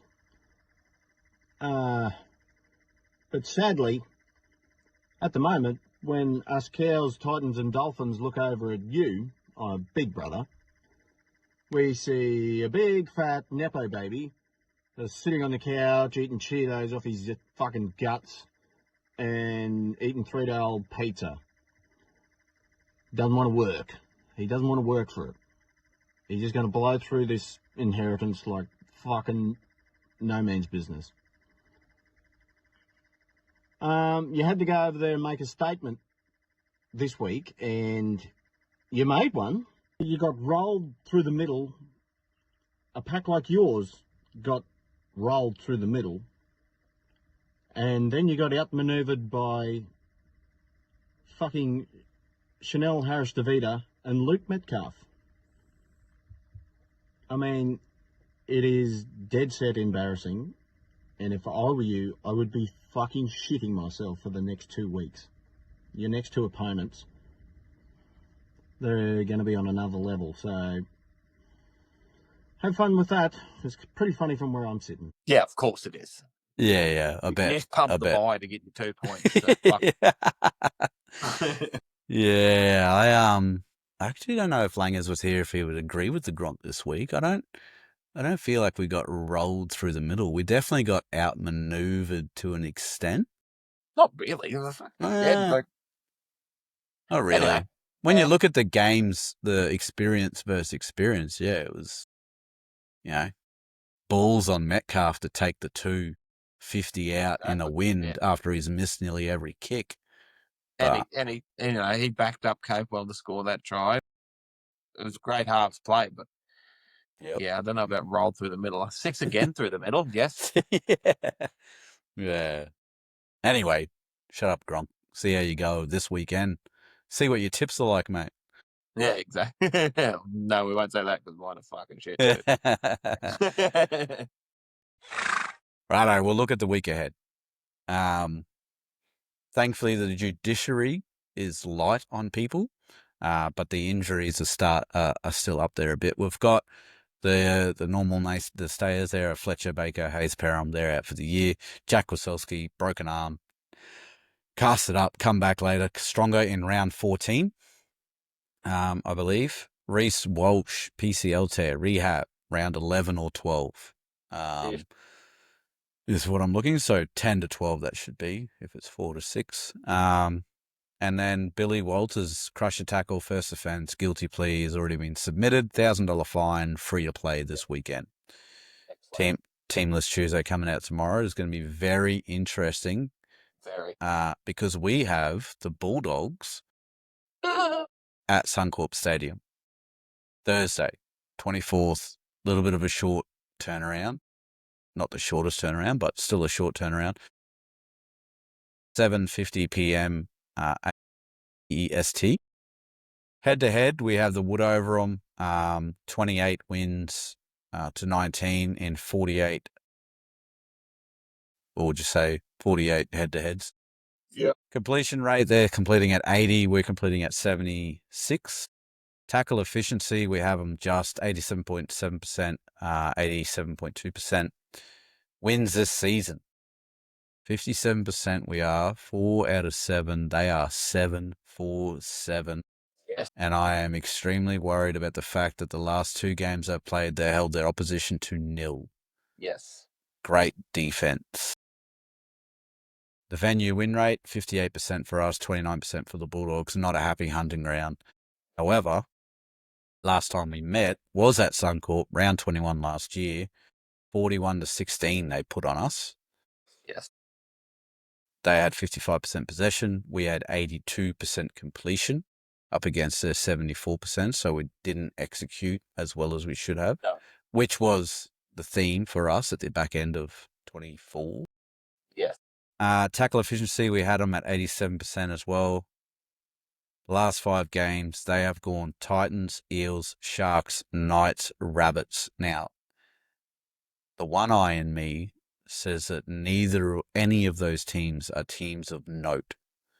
The Knights that we know are playing absolute dog shit. Yeah.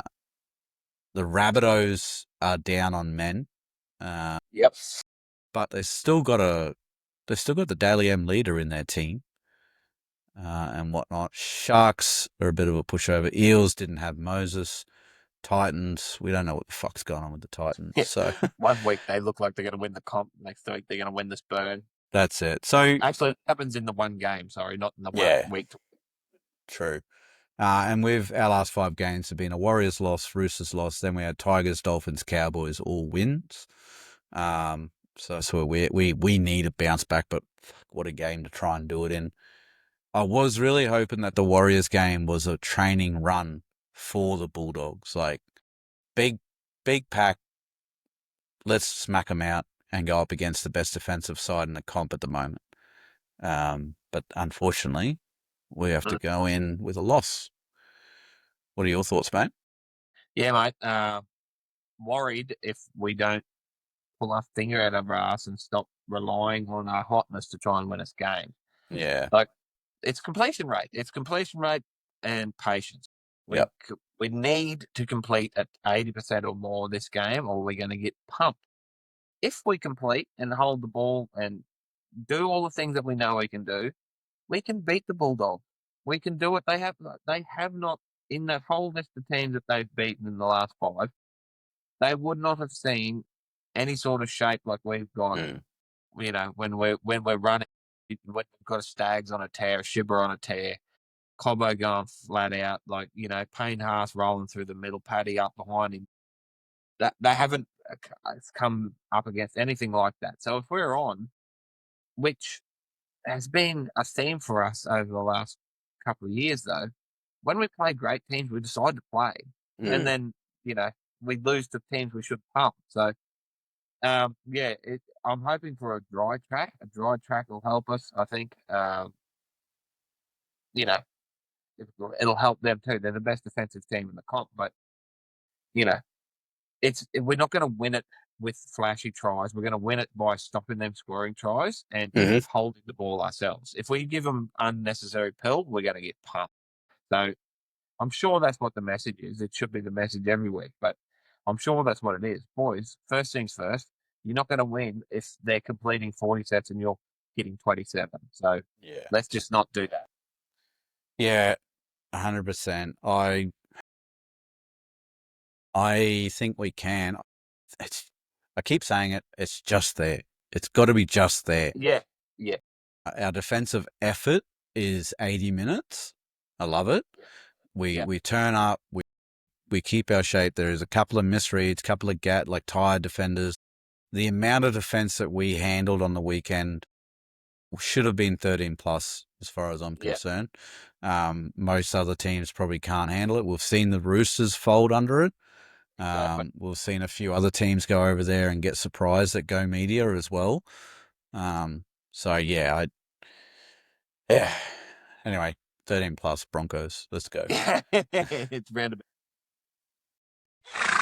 That's it. Moving on to the tipping. Oof. Yeah. Wow. Ringer. Mate. I got lucky. I got very lucky. But you getting really close to the bottom of the ladder there. Let's not beat around the bush, bro. I'm on a fucking steep descent. Oh, mate, you gotta. Oh, I love this. I love the comp when it's like this. Oh, fuck Forget the fact that I'm still leading this tipping comp. I'm not in another tipping comp. I am far from leading, but it's just great that you can go. Everyone can have different tips, and everyone ends up either the same or looking like a legend or looking like a dick.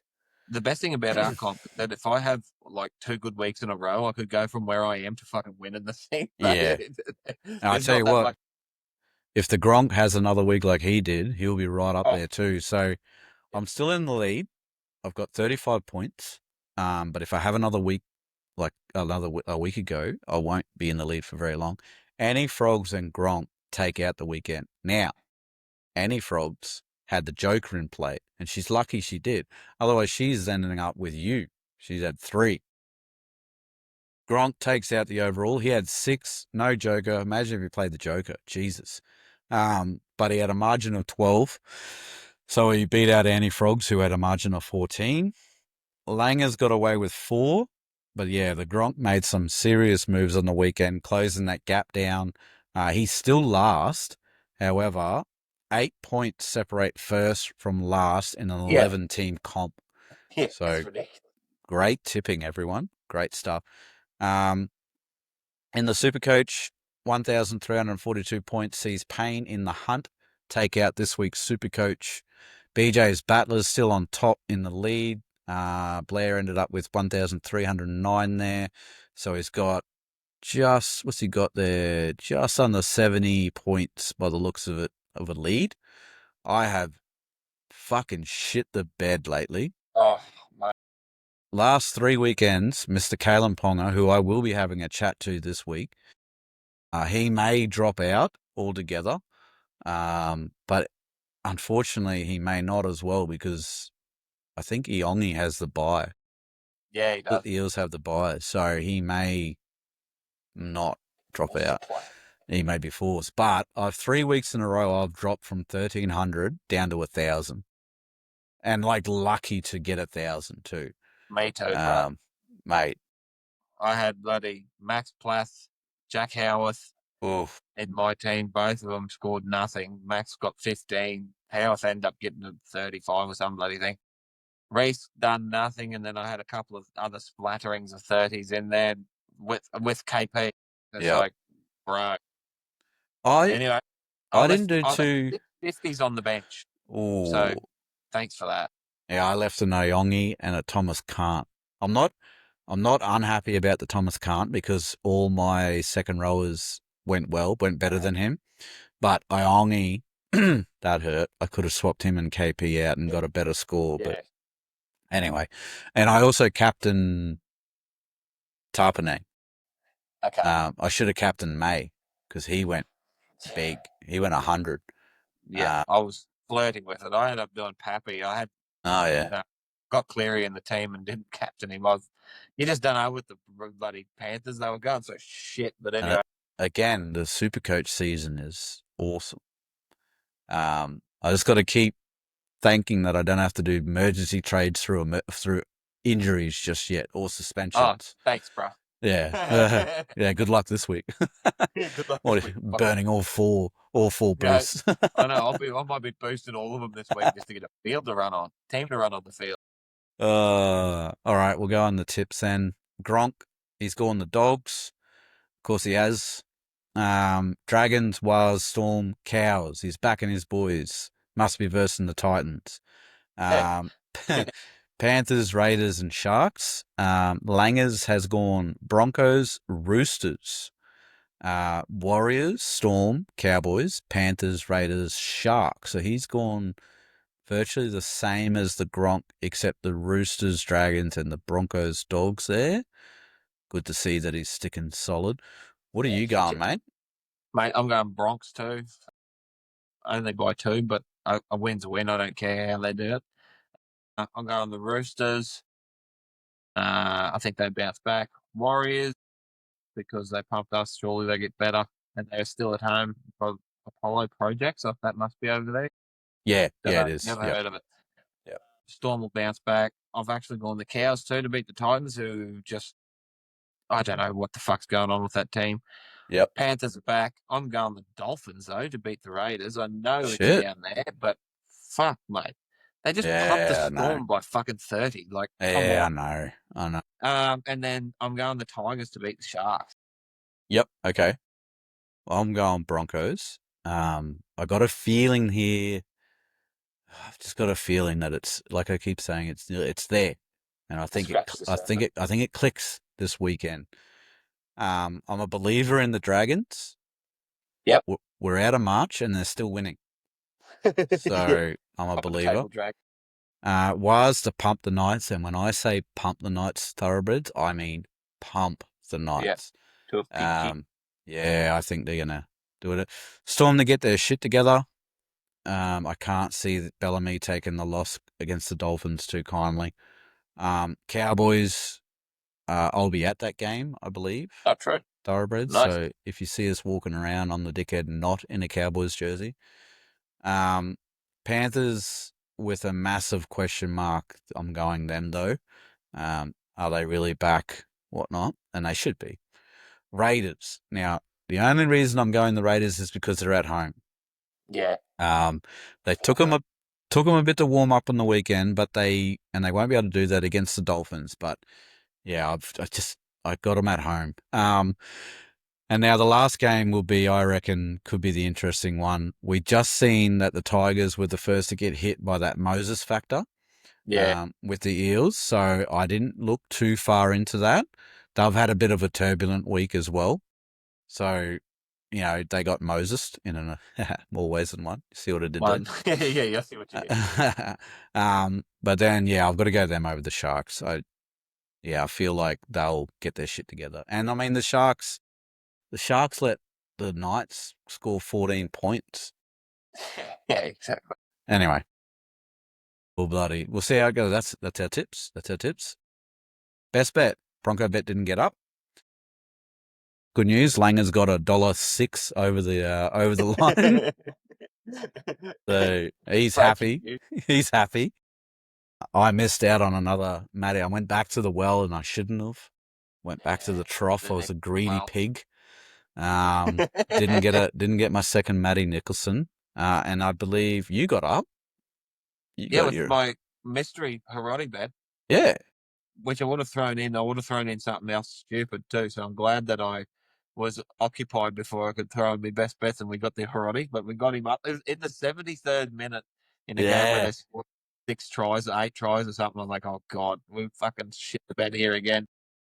But we got there in the end. And the Gronk was one leg short. Yeah. He's got to go back to one leggers, eh? He's 50-50 every week, isn't it? That one leg fail will get you every week. Get you good. So unfortunately we can't do a giveaway on the podcast, but we'll try again this week. Thoroughbreds for those that are listening. Road to 1 million was a bit more positive this week. Yeah. 12 out of 20 legs. 60%. Back over the 50 mark, no? Bloody hell. Come on, let's go. Yeah. We'll get it was dead the first night, but ignore that. That's the next hurdle. You got win the first leg, yeah. But check your socials, see what we come up with. This week, it's myself taking the first 2 games. So I've got Bronx, Bulldogs, Roosters, Dragons. The Gronk will have the 3rd and 4th games. Ringo, you have the 5th and 6th. So you got the Cowboys, Titans, Panthers, Eagles. And then Langers will be taking the Raiders, Dolphins, Tigers, Sharks game. Let's see what. So I'm sure I'll score there, sure. That's it. I don't know if we want to do a wrap up before we wrap up, but I kind of do, if you're okay with it. Oh yeah. Because I want to have a massive whinge. Okay. Just a vent on something not the Broncos. This is safe space, mate. Why the fuck is Isaac Moses still a manager in this game? Is what I want to know. Oh, he must be good at the gab with the players. Well, yeah, okay. You nailed it. I thought you were going to go in a different direction there, but he has to be. So we'll just run through a bit of history with Mr. Moses that I've found through my own research. Suspended twice in his career in the NRL. Once for the Melbourne Storm salary cap back in the 2000s. So he was involved. So that's all you really need to know. Second, I believe Tim Manor had to give evidence at a tribunal that admitted that Mr. Moses gave false information that then led to a re-signing balls it up anyway. Balls it up. What is it? What's it called? Something, the thing of justice or whatever he got done on. But he's been suspended. not only that, but he's threatened the Warriors with if they didn't sack Mr. Kearney in 2020, that his players were going to start asking for early releases, which I think he had the majority of the top 30 squad. He's absolutely ballsed up the Broncos because he had 18 players at one point in the top 30, including the coach. And we all remember that. Yeah, we all remember that dark period. Yeah, and now, yeah. You have a go for a bit while I collect my thoughts here. Yeah, mate. It's obviously they talk about salary cap, right? But that's to spread talent around. But if you've got a manager who's willing to use their players as pretty much bargaining chips to bully clubs around, how is that good for the game? Because neither is that good for the player or the club or the fans. Yeah. So, they talk about, trying to make sure the players don't get any third parties and they can't do this and they can't do that. It's like, well, why does one man, through his players, seem to have so much control at different clubs he goes to? And if the club doesn't play the game that he wants, he buries the club. Yeah. Like he pretty much did that to us, and he's like, look at the Schuster deal at the like I don't know if he's his manager, but he's Seabold's manager. So how does that sort of shit go at Manly now that they've lost DCE? You know what I mean? Like, is there too much influence in that sort of space? Okay, so on the DCE thing, apparently one of Moses's ex-employees, he manages DCE.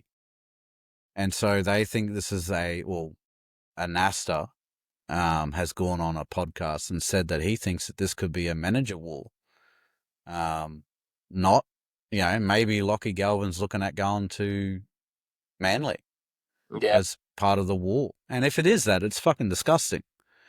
Exactly. You've got a young player who's just come out and said that Benji won't get the best out of him. Hold the phone, mate. You're playing in the same jersey that he made famous at the West Tigers. Yeah. And you want to go, which other club has a coach that played that role?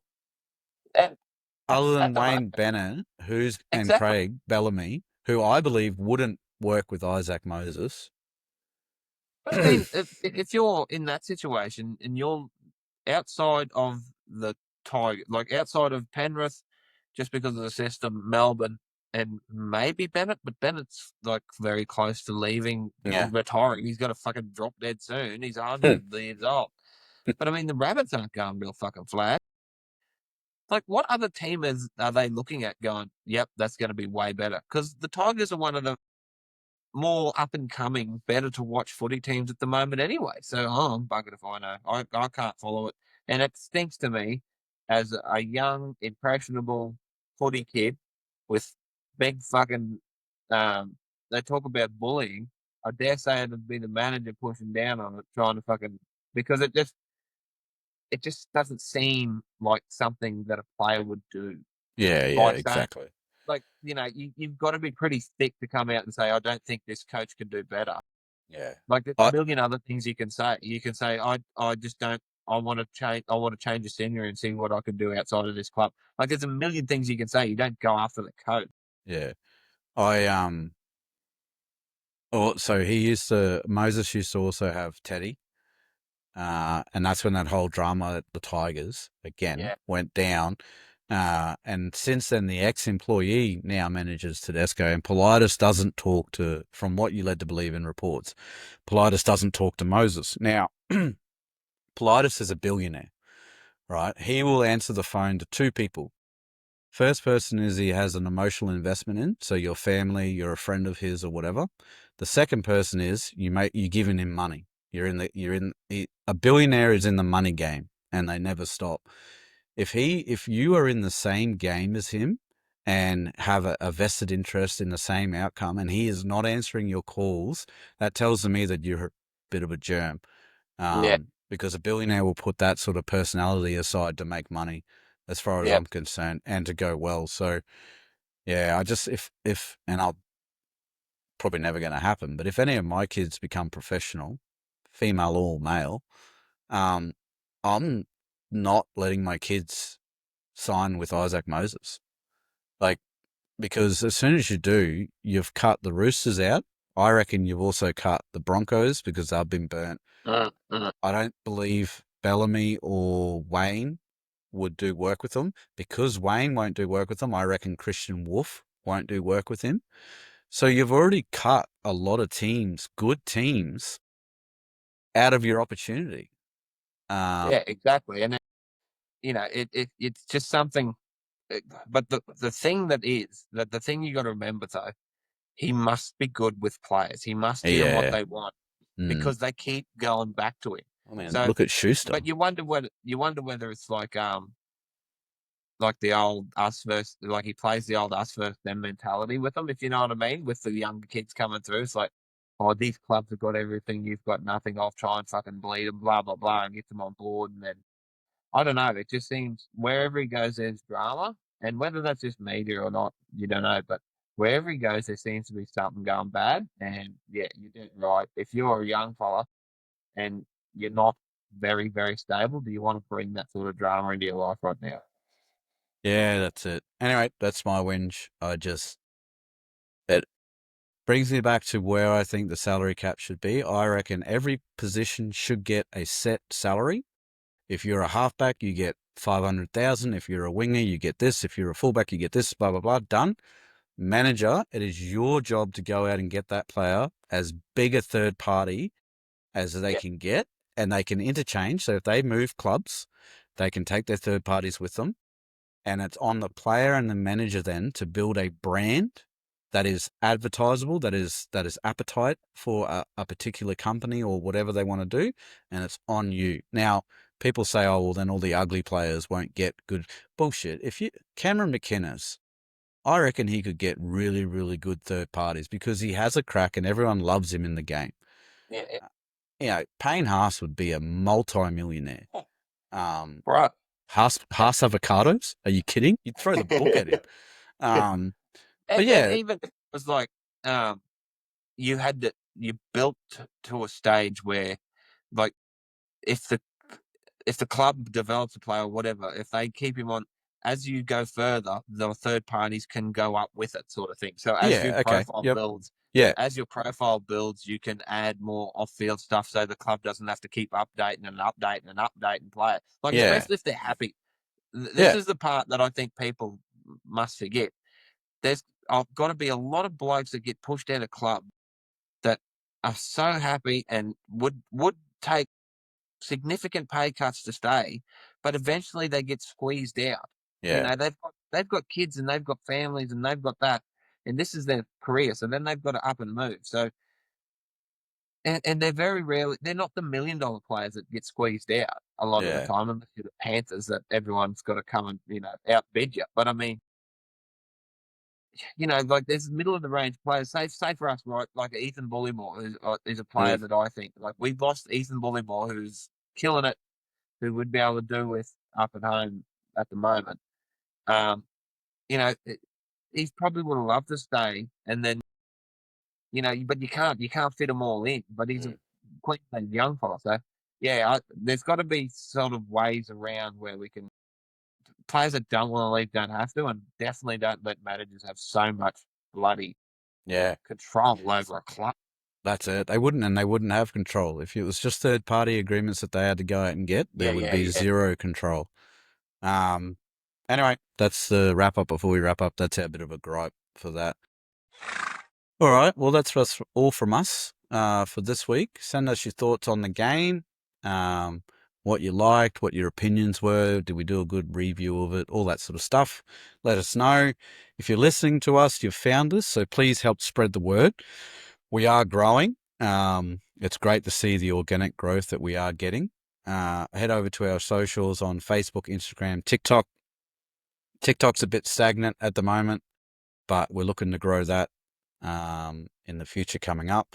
A like on our post costs you guys nothing, so if you could do that, that really helps us with the algorithm. The comments that you do give us motivation. We love the comments. We love the engagement. We love seeing everyone's opinions. Sharing our content introduces it to people. So, like I said, you found us now, so share us around, please. And hitting the favorite button gives us encouragement that we're producing the right stuff. So, bet responsibly. And we've sort of started a catchphrase here at Penalty Broncos. Bet. What is it? Bet for fun and not for the rent. It's as simple as that, guys. Bet responsibly, bet for fun, don't bet for the rent. Be a contributor to society, stay out of one another unless it's consensual, and we will gallop off into the sunset. See you later. See you later, thoroughbreds. Hopefully it's a bit less somber next 13+. 30+. That was absolute diabolical.